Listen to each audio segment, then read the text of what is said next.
We live, baby. We've seen an economic situation for Black and brown communities like this in the last 45 years. Is that a KUCR over there? KUCR? Hey, check it. This is my favorite street in the whole, but I've never seen a street like this. This is where the homie Tina's from. Avocado Street, homie. Approaching KUCR right here, baby. We in your hood now, Terrence. You know, the earth is my turf. You know what I mean? Promoting the birth of Nutso. We stand up for our community and ourselves, and brothers just like us. Strong, because they expect someone like me to be silent. They don't expect someone like me to be here. That's why I talk loud. I'm loud, but I'm educated.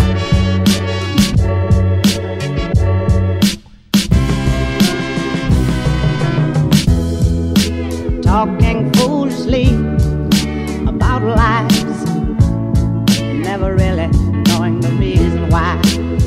Hey, hey. Talking foolishly about lives, never really knowing the reason. Well, it comes down to be just incredibly frustrating as a Black student on campus. I was stopped 3 times in 4 days over this last spring break. My roommate stopped twice, and another friend of mine stopped twice. And you know, I understand that there's an increased level of violence around campus, and then consequently we're going to have an increased police presence. But I think that the way that we're policing students and just our community in general is problematic, and we have to create a discourse around these issues. We didn't feel they were there to protect us. We were afraid they were there to kind of keep us on check. Right. So we were being surveilled, and I think one of the things that's unique here has to do with what Brian mentions, this change of space.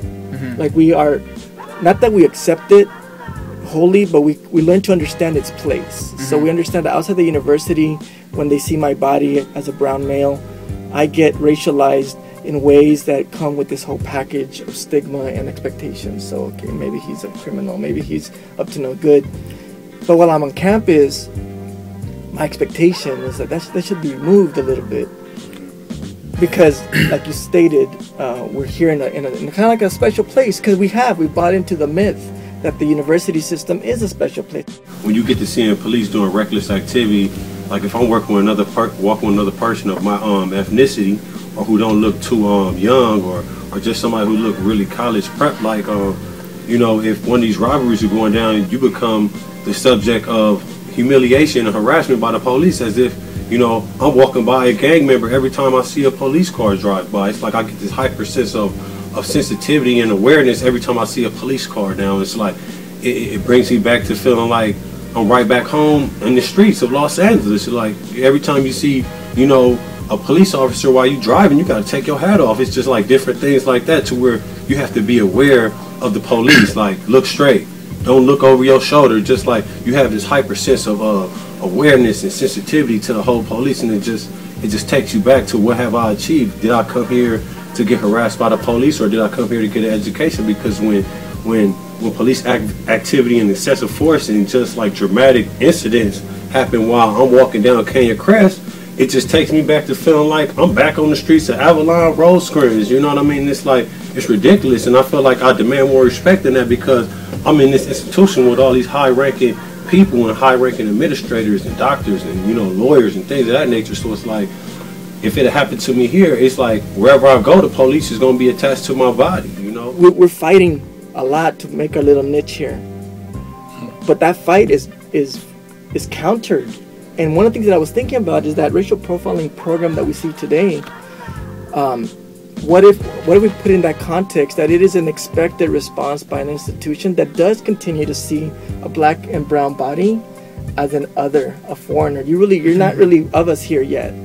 So how do we respond when we spin it that way? Not as a shock, but like almost an expected reaction of the same institution that at one point didn't even think we were going to make it here in the first place. I was gonna add on to that really quick. Is that I think like after a while, when you're used to being a suspect your whole life, you actually tend to become suspicious of yourself, and then you tend to that permeates and perpetuates among looking at your people in a certain way. Because as a young Hispanic male, now every time I walk down the street, because I'm used to having these stigmas attached to my body for so long and being policed and always being a suspect everywhere I go, I tend to be I now become suspicious of my own prototype. When I see my own prototype walking down the street, I'm thinking, am I about to get robbed right here? Am I, you know, like, are these people up to no good? Are these people going to put me in danger? And I think the real conversation needs to be looked at from a wider lens, because if there's a robbery on campus and the suspect is a young black male between 5'7" and 6'2", you know, like that's pretty much about every single person that I know. You know, like when the suspect is a Hispanic male with a shaved head from 5'6" to 6'2", that's me and everybody I know in my family. So and I think the hypocrisy in this is when there's a school shooting.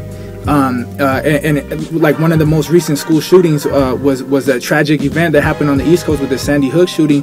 Is that the suspect or the man who committed the crime was a young white male. So when there's a school shooting atrocity, and that's a violent atrocity, we're not talking about someone stealing a purse or someone stealing a backpack or an iPod. We're talking about a tragic school shooting where multiple children have their lives lost.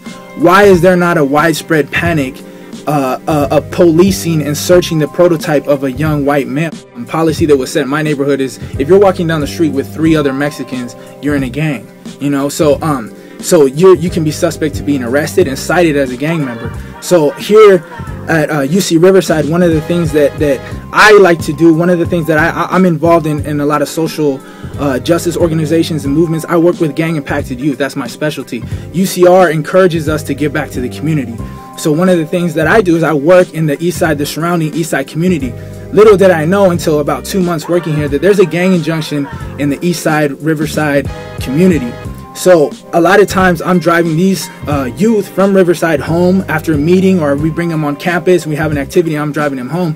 Now all of a sudden, if I'm pulled over with the youth that I'm helping, I can be cited as a gang member because I'm a young Hispanic male driving with 2 or 3 other young Hispanic males in an area where we're subjected to being stopped because of a gang injunction.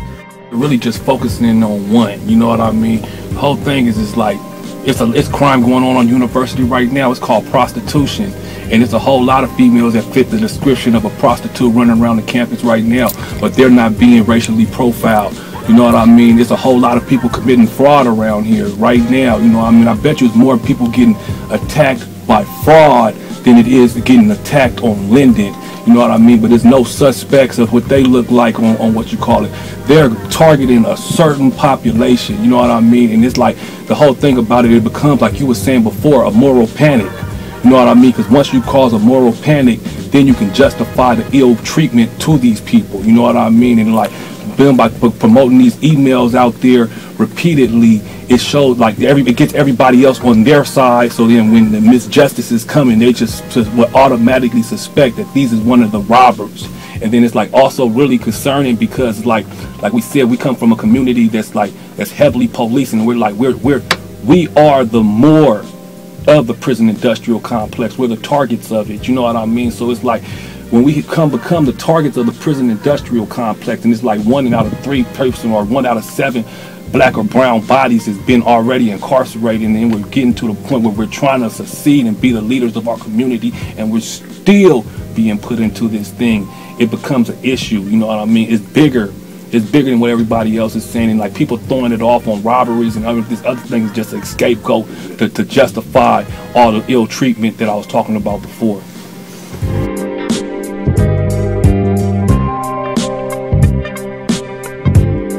We're here talking about stuff that should always be talked about, whether incidents are going on campus or not.